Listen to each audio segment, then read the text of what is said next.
Welcome to Unexplained, Unsolved Crimes, where we like to take a look at some unsolved crimes, whether they be missing people, deaths, accidental or not, and where the trail leads us. So much as the trail that we can get that's public info. I always think it's interesting to see what other people see, think, different angle on the view.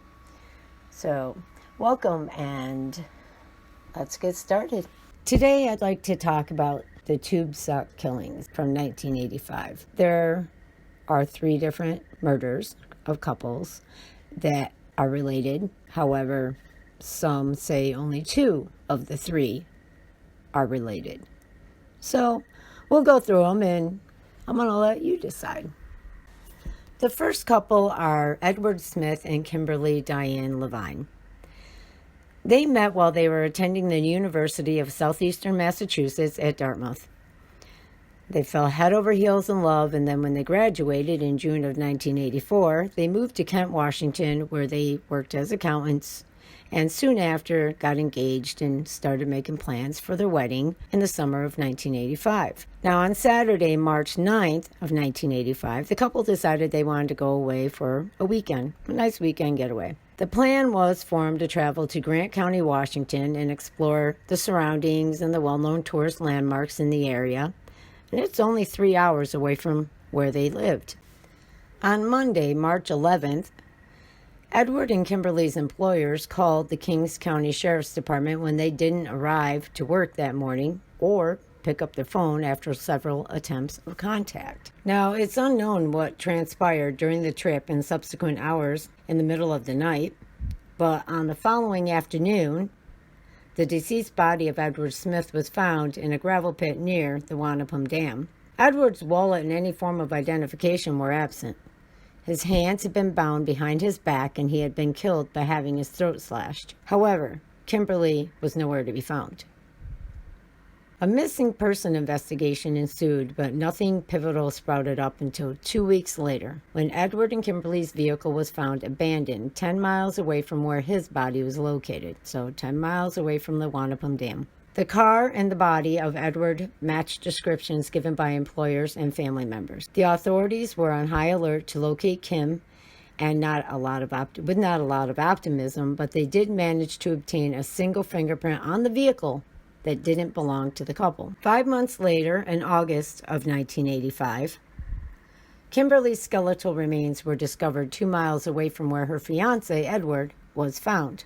Remember, back at the Wanapum Dam. So she was found 2 miles away from where he was, and the vehicle was found 10 miles away from where he was. 4 years later, in 1989, the single fingerprint that was found on Edward's car was matched with a truck driver named Billy Ray Ballard Jr. He'd been serving time on a separate charge in Wyoming State Penitentiary. With the fingerprint belonging to Ray, he was extradited to Washington State and pled guilty to the murder of Edward Smith and Kimberly Levine. The month of August of 1985 only grew more disturbing, however, when 27-year-old Stephen Harkins and his 42-year-old girlfriend Ruth Cooper, living in Tacoma, Washington, and employees at a vocational school, went to Tool Lake in Pierce County, Washington with their dog for a weekend camping trip. They had planned to be home by Sunday evening, but when they didn't show up for their job on Monday, employees and family members grew increasingly concerned. 4 days later, on Wednesday, August 14th of 1985, hikers strolling through a forest in South Pierce County stumbled upon the body of Stephen Harkins. He was found in his sleeping bag and murdered by a single gunshot wound to the head. His dog was also discovered nearby, also shot and killed.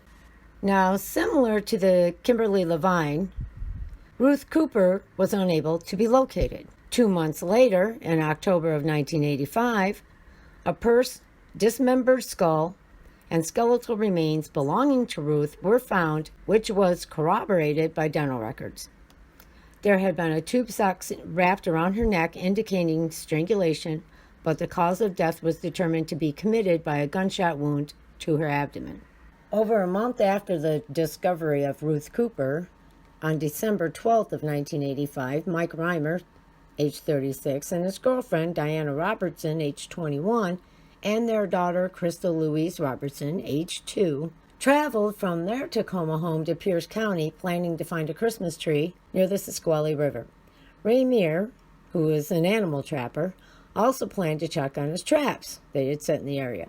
Later that evening, customers at a Kmart store that was 30 miles north in Spanaway found the couple's daughter, Crystal, standing outside the store entrance. She was placed in temporary foster care until her maternal grandmother saw her photograph on a local news broadcast 2 days later. When asked where her mother was, the dazed 2-year-old told her grandmother that her mommy was in the trees. According to the investigators, the 2-year-old was not nearly verbal enough to provide any information. Well, she's 2. Police searched the area both on foot and by air, looking for evidence of Reimer's red 1982 Plymouth pickup truck, but efforts were fruitless. On February 18th of 1986, over 2 months after the couple's disappearance, the body of Diana Robertson was discovered half buried in snow by a motorist near a logging road off the Washington State Route 7 in Mineral, Washington. Bloodhounds scoured the area in the following days, but 6 inches of snowfall impeded the search. Reimer's pickup truck was also found near Robertson's body. In the truck, police discovered a note on the dashboard that read, "I love you, Diana." It was written on a manila envelope. Robertson's mother claimed the handwriting was that of Reimer. Bloodstains were also found on the seat of the truck. An autopsy revealed that Diana Robertson had been stabbed 17 times, and as with Ruth Cooper, was also found with a tube sock tied around her neck. Due to Reimer's disappearance, investigators believed he may have been responsible for Robertson's death and had abandoned his daughter at the Kmart store and then subsequently fled. Police theorized that Reimer may have been responsible for Harkins and Cooper's murders as well. An alternate theory, however, claimed that Reimer was also a victim of the same killer who had murdered Robertson, Harkins, and Cooper.